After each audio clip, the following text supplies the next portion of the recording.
kasasat batal karsaning nyuwang aku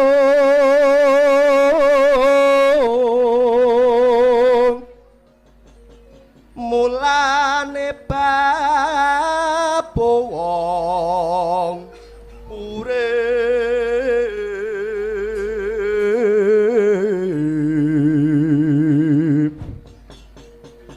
saparsa ngawuling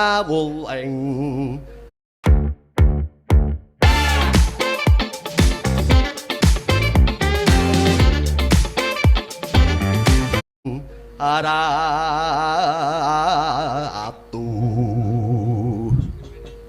kudu ikhlas lahir batin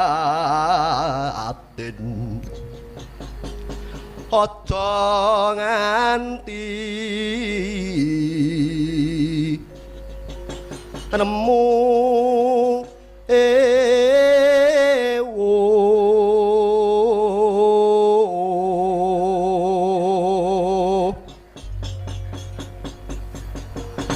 kawula non nimbali kula pun resa kala wonten dawuh menapa Bapak Guru. Lole sok lole semolo ente duning tumpul alas dadi wana-wana dadi alas blekuduk monyor-monyor tukes Allah. Ya resa kala. Sira dak timbali ngadep aku arep njaluk tandang gawemu. Derek nopun bapa menyang negari Ngamarta dinutus anak Prabu Duryudana kinen mboyong jamus kalima sabda rasa kala. Lajeng bidalipun minjang menapa Bapak Guru? Nalar diulur rasa ditelusur saiki uga budal. Inggih Bapak Saga Sawega ingkati budal dinten menika.